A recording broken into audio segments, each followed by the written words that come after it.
Kale wewa olunaku lwa bbalaza ennaku z'omwezi zizino ziri 11 omwezi ogwokutaano. Osuziro kyago wenna eyekumide ku Dream TV kadde kamulire amakungunte nga kusomera nze Grace Namubiro. Agobudde buno ngenda kubanga tandika n'enteekateeka ez'okulayira kw'omukulembeze w'eggwanga Yoweri Kaguta Museveni ngono nno agenda kulayira olunaku olw'enkya ku kisaawe kya Meefuga e Kololo era ng'ebula olunaku lumu lwokka bannayuganda okufuna gavumenti empya ey'ekisanja ekyomusanvu. Enteekateeka ez'okulayira ziri mu jjiya nnene nnyo wali ku kisaawe e Kololo. Kale abalokole mu bitundu eby'emukono basazeewo okwegatta ku nzikiriza endala okusabira eggwanga te Uganda kossa n'omukulembeze okuyita mu kiseera kino ekyokulayira. Okusaba kuno kukulembeddwa mu ssentebe w'ekibiina ekitaba enzikiriza y'abalokole ekya Love, Peace and Unity Pastors Destiny Forum Uganda era nga ye mulabirizi ow'ekkanisa eya St. Lebanon Bishop Dr. Samuel Rwandasha. Muno nno kusaba kuno kubadde wali eri ku St. Lebanon esangibwa mu kibuga eky'emukono. Obukulembeze buva eri Katonda kati tulina ngeri ki gye tuyinza kubeerawo ffe nga bannaddiini n'abatali bannaddiini abalina okumanya n'abatalina kumanya. Tetulina ngeri ki gye tuyinza kubeerawo wabula nga tuwonzeeyo omukulembeze w'eggwanga ne tumuteeka mu maaso ga Katonda, kubanga ekigambo kigamba nti mu kutya Mukama amagezi mwe gasookera. Yensonga lwaki tusazeewo okusabira omukulembeze w'eggwanga ng'agenda okulayira ng'ennaku z'omwezi 12 ku Lwokubiri olwa wiiki ejja. Era nkubiriza bannayuganda mwenna mubeereyo, kino baleme kikunyumiza bunyumiza. Tusabire ne First Family amaka ge tugasabire, ne First Lady tumusabire, n'abantu bonna tubasabire. Nandisabye omukulembeze His Excellency Yoweri Kaguta Museveni ku kisanja kino kyagenda okukulembera awulirize ebirowoozo by'abantu, awulirize nnyo abantu ki kye boogera, abantu boogera ki, n'okubawuliriza biki bye bawulira ebibakosa, asobole okulaba ebikosa bannayuganda bisobole okukwatibwako gavumenti mu kisanja kye. Tonange yakola eggulu n'ensi, tukwebaza Mukama kubanga okuva mu 86 n'okutuusa olwaleero omusajja oyo tumuteeka mu mikono gyo, mwongere amagezi.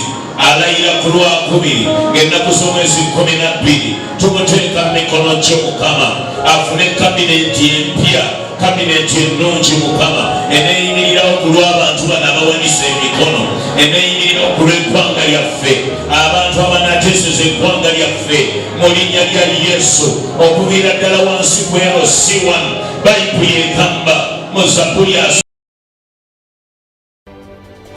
Kale ate ye President w'ekibiina ekya Forum for Democratic Change FDC Patrick Oboya Muriat agamba nti okulayizibwa okuyitibwa kw'ebibiina by'obufuzi ebirala byonna okwetaba mu kulayira kwa President Yoweri Kaguta Museveni e Kololo kugendereddwamu kuwuddiisa bannayuganda n'abatunuulizi b'ebyobufuzi mu nsi yonna nti eggwanga Uganda liina enkola eya demokrasiya.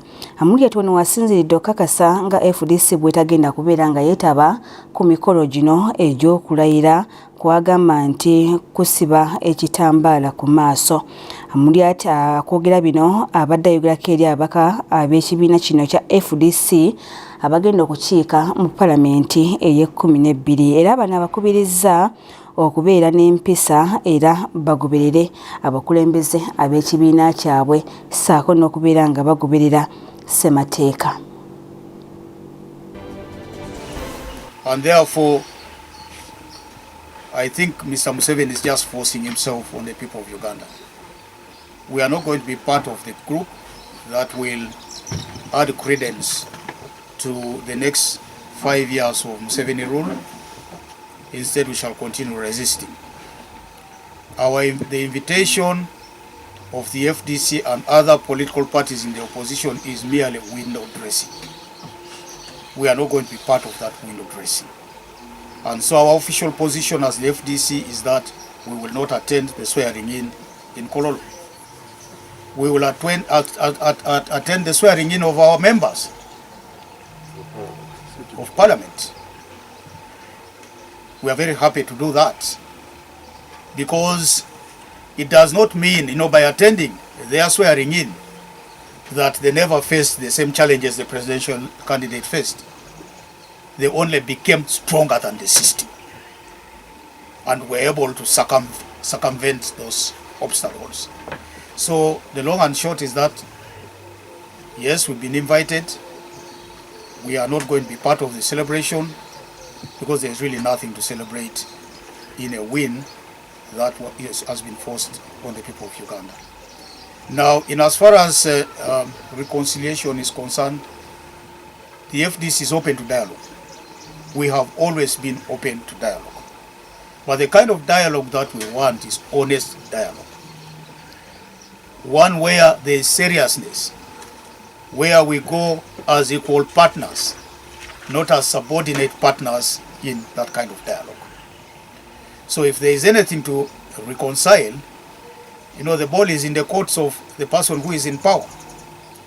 Let this not be just for the fun of it, but let it be genuine dialogue drawn out of the desire to have a stable country. About a truth-telling process, justice and reconciliation. And the FDC has always aspired for a commission where truth-telling is done before justice is dispensed and reconciliation is achieved. So it is really up to Mr. Museveni. We cannot be the initiators of this, because we are not going to be in power in the next 5 years. That period of the 5 years is up to those who are in power to initiate this. But we will not stop talking about it. And if they have ears to listen, then they must listen to us. I think it is a PR stunt, just to mention the least. They just want to appear like they are Democrats, because how can it be that? In number, all right, but the fight will be determined by factors other than numbers, the other factors. There are small people who have beaten big people in the fight. Haven't you seen this? There are forces which operate from the standpoint of smallness in number, but defeating bigger forces. You have seen liberation movements started by fewer people, executed by fewer revolutionary people when they are smaller.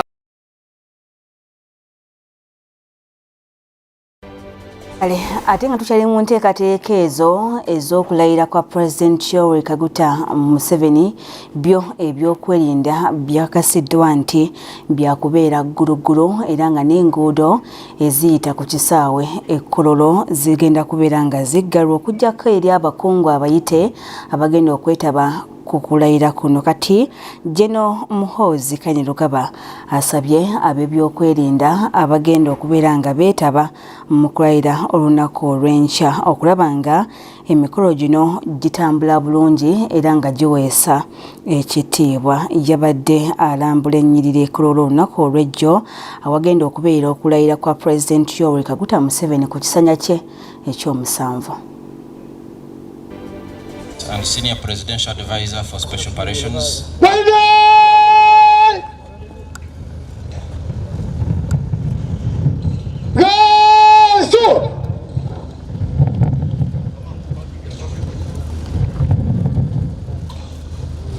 Commander, I thank his the parade twice and all the commanders for the effort they have put in to make this parade what it is. However, there are some few points of correction that I think you should look into. I saw a bit of issues with timing between the band and some of the marching, especially when they were bringing the flag down the first time. There was a bit of mistiming here with those who had come to remove the flag. Then I also noticed a bit of the parade stopped playing music for some time when the president was inspecting the parade. The music should be continuous once the inspection is going on. There shouldn't be any breaks. It should be continuous mpaka anamaliza kukagua gwaride na anarudi hapa kwa the tent. So please note that. Then I saw some of my tunes are missing. Maimbo yangu mawili sijasikia. So Kano Sentongo, please make sure that my songs are included, the usual ones that you know.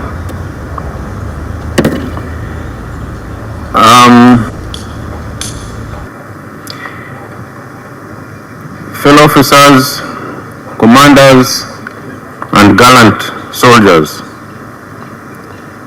today as we stand on this parade ground during the final rehearsal before the inauguration ceremony, I want to commend each one of you for the discipline, dedication, and professionalism you have demonstrated throughout these preparations.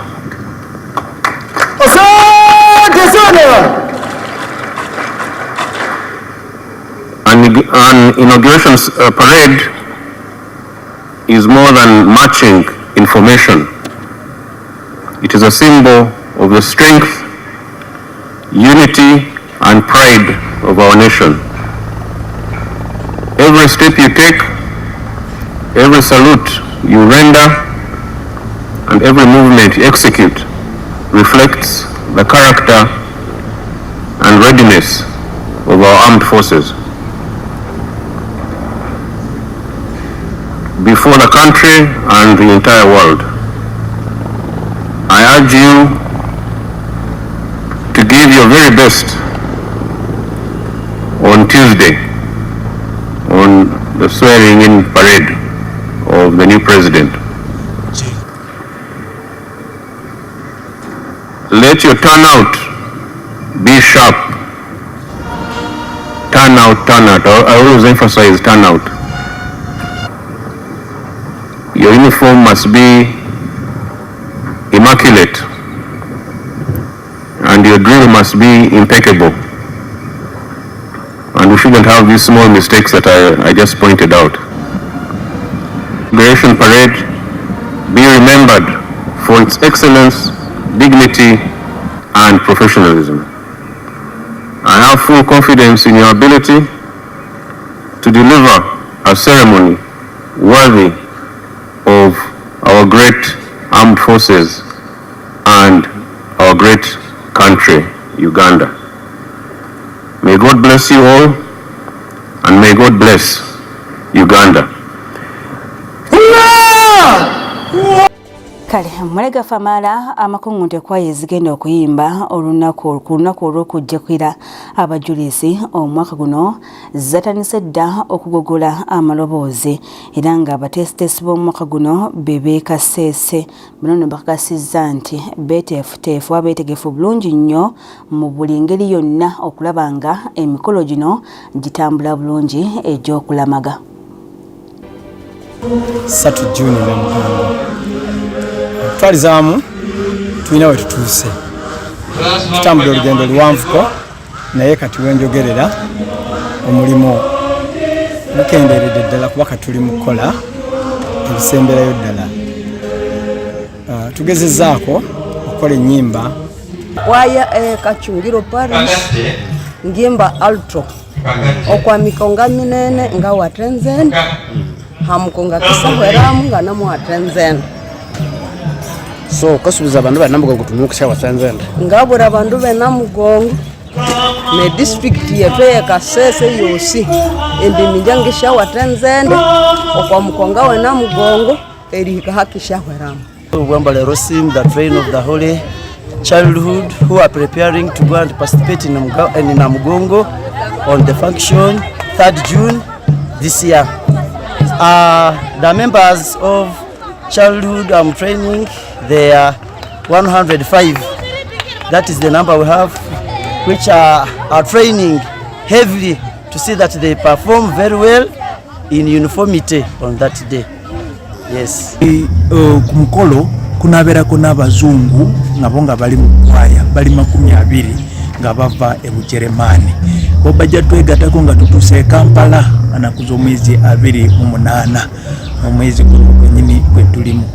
Okulonda ekifo kino kiri wakati ate kiri ku main parish zonna ziti accessing ziva ku side ya eastern ya diocese ne western zona twe kunganira wano kubanga kiri central nyo. Tekilala nze ng'omuntu kinako omukwano wano we nasomera o level yange, so kyanyankwira nnyo okuyita mu administration okubasaba batukkirize tubeerewo kubanga balina facilities ezimala wensobola okusuza abayimbi na bingi ddala sokedde bivuga eby'ekizungu nsubire ekintu nga kyamaanyi keyboard weri organ ejja kubaawo evuga ebirala nabyo bingi nnyo nga violins, trumpet, saxophone, trombone, trumpet bingi kati ate ne mu African kumpi tubimazeeyo engoma endingidi mirere byonna weebiri bigenda kuvuga lunaku n'olukulu era tubikozeeko. It was just a courtesy call to them and not to, it was not intentional that I would be with them. But I just came to check on them and I have observed that they are making great progress and I feel that they are getting ready.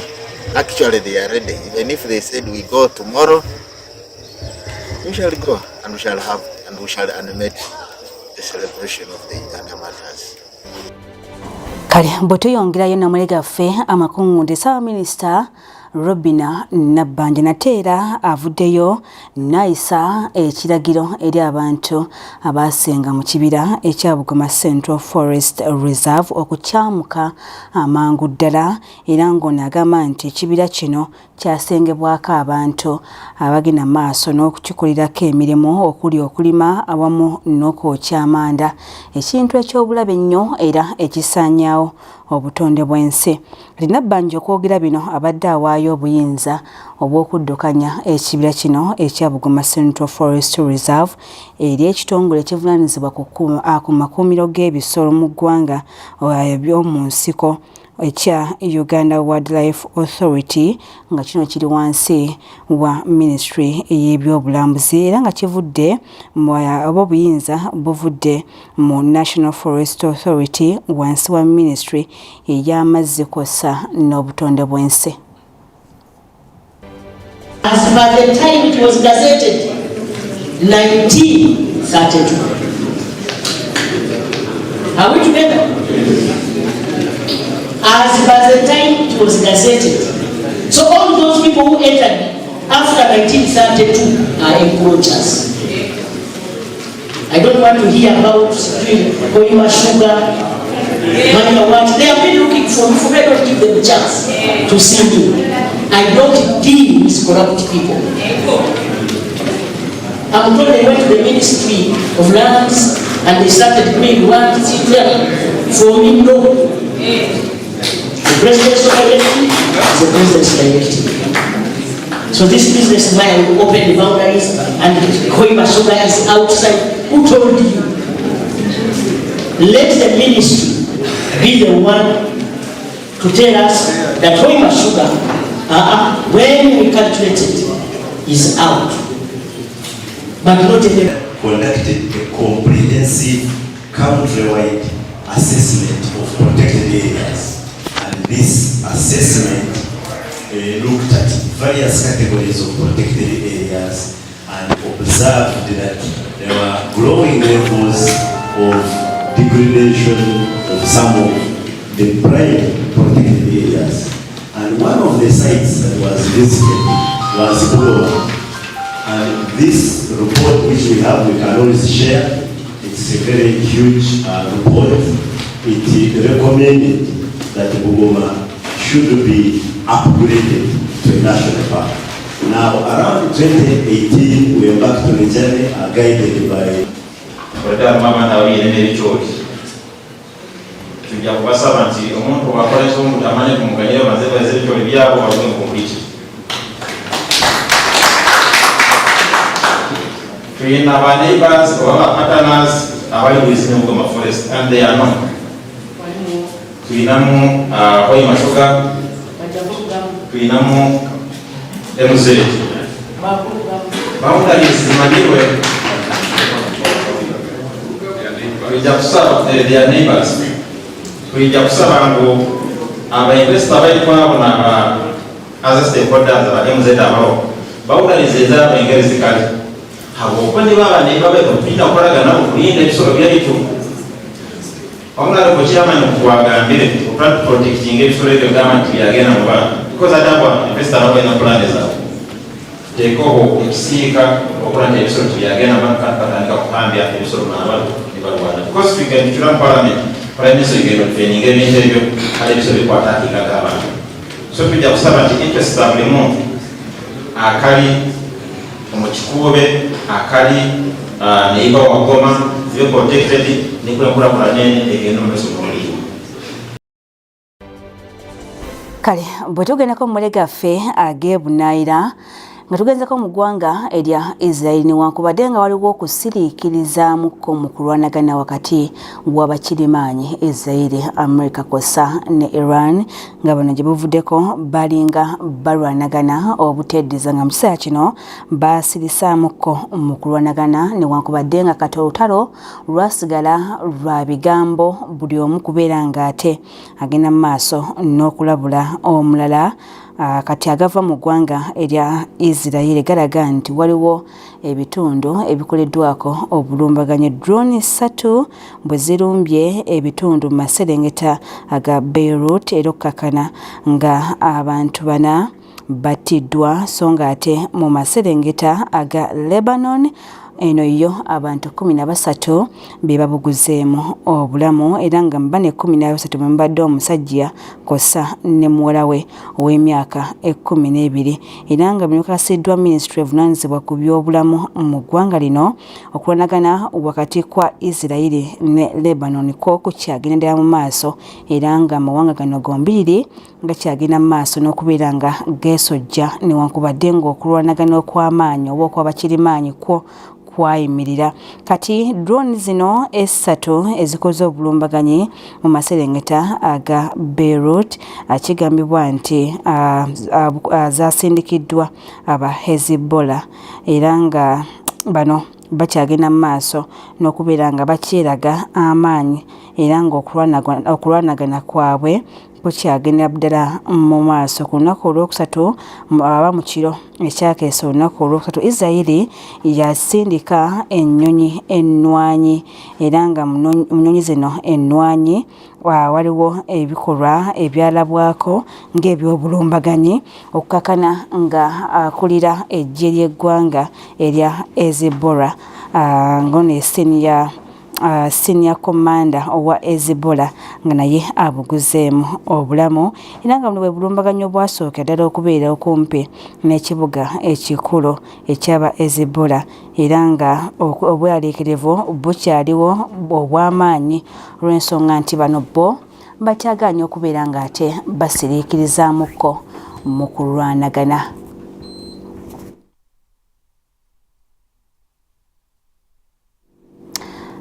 Webale kutugoberera gwe abadde naffe mmule gaffe amakungunte siyinza kusooka wano wabula okubeera ng'ate nkujjukiza nti olunaku olwaleero lunaku lwa bbalaza nga bulijjo tubeera n'okusaba okwa buli wiiki oba okwa buli lunaku mu wiiki.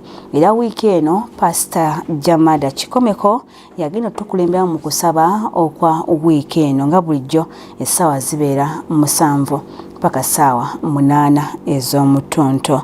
Temwerabira okusaba okw'olwokusatu ng'okusaba kuno kutandika ssaawa 12 ez'okumakya paka ssaawa 2 ez'okumakya, era nga bingi nnyo ebibeera mu kusaba kuno omubeera okusiigibwa amafuta kusa n'ebirala ebyabirangiriddwa ebikolebwa ku bantu ababeera bazze mu kusaba kuno mu ngeri ey'okubazzaamu amaanyi n'okubasabira, kubanga okusaba kuno okusinga kuba kwetoolodde nnyo kwabo abakozi. Kombati nayo eyingiddewo omwezi ogujja ogw'omukaaga tugenda kubeera n'okusaba n'okusiiba, era ng'enteekateeka enzijuvu zijja kuba zirangirirwa. Kale tuzirindirire era tube nga tugoberera enteekateeka ezo. Kisaawe kya mutwalo enteekateeka naye kyagenda mu maaso, era ojjukizibwa okubeera ekitundu ku nteekateeka eno, era gwe alina omutwalo okubirizibwa okubeera ng'okozesa essimu yeeyo